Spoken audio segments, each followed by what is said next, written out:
ನಾನು ನೋಡಿದ್ದೀನಿ, ನಾನು ಅನುಭವಿಸಿದ್ದೀನಿ. ಯಶಸ್ಸಿನ ದಾರಿ ಅನ್ನೋದು ತುಂಬಾ ಕಷ್ಟ. ನಾವ್ ಅನ್ಕೊಂಡಿರೋದನ್ನ ಪಡಿಬೇಕಂತಂದ್ರೆ ಬಹಳ ಕಷ್ಟ ಪಡ್ಬೇಕು ಅಂತಾರೆ. ಎಲ್ರಿಗೂ ಆಸೆ ಅನ್ನೋದಿರುತ್ತೆ, ಎಲ್ರು ಬಯಸ್ತಾರೆ, ಆದ್ರೆ ಎಲ್ರು ಗುರಿ ತಕ್ಕ ಹಾಗೆ ಕೆಲಸ ಮಾಡಲ್ಲ. ನೋಬೆಲ್ ಪ್ರಶಸ್ತಿ ಪುರಸ್ಕೃತರ ನೈಂಟಿಂಗೇಲ್ ಅವ್ರು ಹೇಳೋ ಪ್ರಕಾರ ಆಸೆಗಳನ್ನ ಗುರಿಗಳನ್ನ ಹೊತ್ಕೊಂಡಂತ 100% ಜನ ತಗೊಂಡ್ರೆ ಅದರಲ್ಲಿ 95% ಜನ ಕಾಲ ಕಳೆದ ಹಾಗೆ ತಮ್ಮ ಆಸೆಗಳನ್ನೇ ಬಿಟ್ಕೊಟ್ಟು ಬಿಡ್ತಾರೆ. ಆದ್ರೆ ಅದರಲ್ಲಿ 5% ಜನ ಮಾತ್ರ ಸಕ್ಸಸ್ ಆಗ್ತಾರೆ. ಯಾಕೆ ಹೀಗೆ? ಯಾವಾಗ್ಲೂ ಸೋಲುವಂತಹ ಜನ ಏನ್ ಮಾಡ್ತಾರೆ ಅಂದ್ರೆ ಹೆಚ್ಚು ಜನ ಏನನ್ನ ಫಾಲೋ ಮಾಡ್ತಾರೋ ಅವರನ್ನ ಫಾಲೋ ಮಾಡ್ಕೊತಾ ಹೋಗ್ತಾರೆ.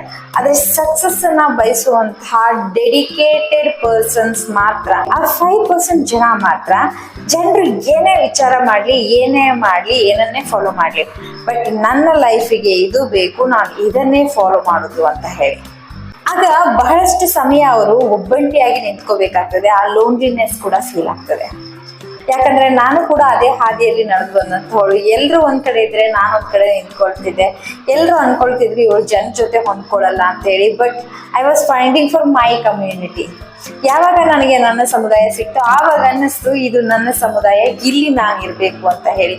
ಆಗ ನಾನು 95% ಅನ್ನ ಬಿಟ್ಟು 5% ಜನರ ಜೊತೆ ಬೆರೆಯೋಕೆ ಶುರು ಮಾಡಿದೆ. ಯಾವಾಗ ನನ್ನ ಸಮುದಾಯ ನನಗೆ ಸಿಕ್ತೋ ಆವಾಗ ಲೈಫ್ ಈಸಿ ಅನ್ಸೋಕ್ ಸ್ಟಾರ್ಟ್ ಆಯ್ತು. ಕಷ್ಟಗಳು ಅಪಾರ್ಚುನಿಟಿಯಾಗಿ ಟರ್ನ್ ಆದ್ವು, ಸವಾಲುಗಳನ್ನೆಲ್ಲ ಅವಕಾಶಗಳನ್ನಾಗಿ ಟರ್ನ್ ಮಾಡ್ಕೊಂಡು ಹೆಜ್ಜೆ ಇಡ್ತಾ ಬಂದೆ. ಯಾರೆಲ್ಲ ನಿಮ್ಮ ಕನಸಿನ ಜೀವನವನ್ನ ಸಾಕಾರಗೊಳಿಸ್ಕೊಳ್ಳುವಂತ ಹಂತದಲ್ಲಿದ್ದೀರಿ, ನಿಮ್ಮ ಗೋಲ್ಸ್ ಗಳನ್ನ ಈಡೇರಿಸಲಿಕ್ಕೆ ಹೆಣಗಾಡ್ತಿದ್ದೀರಿ, ಅದ್ರ ಜೊತೆಗೆ ಬಹಳಷ್ಟು ಲೋನ್ಲಿ ಫೀಲ್ ಆಗ್ತಿದೆ, ಇವತ್ತಿನಿಂದ ಚಿಂತೆ ಮಾಡಬೇಡಿ. ಯಾಕಂದ್ರೆ ನಿಮ್ಗಾಗಿ ಒಂದು ಸಮುದಾಯ ಕಾಯ್ತಾ ಇದೆ. ಹೀಲ್ ವಿತ್ ಶಮನಿಸಂ ವರ್ಲ್ಡ್ ನಿಮಗಾಗಿ ಕಾಯ್ತಾ ಇದೆ. ಇಲ್ಲಿ ನಿಮಗೆ ಗೈಡೆನ್ಸ್ ಕೊಡೋದಕ್ಕೆ, ನಿಮ್ಮ ಕಷ್ಟ ಸುಖಗಳನ್ನ ಹಂಚ್ಕೊಳ್ಳೋದಕ್ಕೆ, ನಿಮ್ಮ ಗೆಲುವುಗಳನ್ನ ಸಂಭ್ರಮಿಸೋಕೆ, ಆಚರಿಸೋಕೆ ಒಂದು ಸಮುದಾಯ ಸಿಗುತ್ತೆ. ಅದ್ರ ಜೊತೆಗೆ ನನ್ನ ಗೈಡೆನ್ಸ್ ಇರುತ್ತೆ, ನನ್ನ ಸಹಕಾರ ಇರುತ್ತೆ.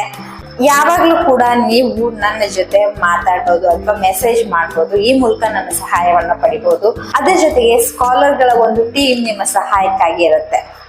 ಯಾವುದೇ ಒಂದು ವ್ಯಕ್ತಿ ಏನಾದ್ರೂ ಸಾಧಿಸ್ಬೇಕು ಅಂದ್ರೆ ಇದಕ್ಕಿಂತ ಏನ್ ಬೇಕು ಹೇಳಿ? ಸಮಾನ ಮನಸ್ಥಿತಿ ಇರುವಂತಹ ಜನರು, ಗೈಡೆನ್ಸ್ ನೀಡುವಂತಹ ಒಬ್ಬ ವ್ಯಕ್ತಿ, ನೆಗೆಟಿವ್ ಎಮೋಷನ್ಸ್ ಅನ್ನ ಪಾಸಿಟಿವ್ ಆಗಿ ಬದಲಾಯಿಸುವಂತಹ ಒಂದು ಆಚರಣೆ ನಿಮ್ ಜೊತೆ ಇದ್ರೆ ನಿಮ್ಮ ದಾರಿಯಲ್ಲಿ ಮತ್ತೇನೂ ಬೇಕಾಗಿಲ್ಲ. ಸೊ ಯಾರಿಗೆಲ್ಲ ನಿಮ್ಮ ದಾರಿ ಸುಗಮಗೊಳಿಸ್ಬೇಕಂತಿದ್ದೀರಿ ನನಗೆ ಮೆಸೇಜ್ ಮಾಡಿ. ಈ ಮೂಲಕ ನಾನು ನಿಮ್ಮನ್ನ ಕಾಂಟ್ಯಾಕ್ಟ್ ಮಾಡ್ತೀನಿ. ಈ ಅವಕಾಶವನ್ನ ಕಳ್ಕೊಳ್ಬೇಡಿ. ಟೇಕ್ ಕೇರ್, ಬಾಯ್.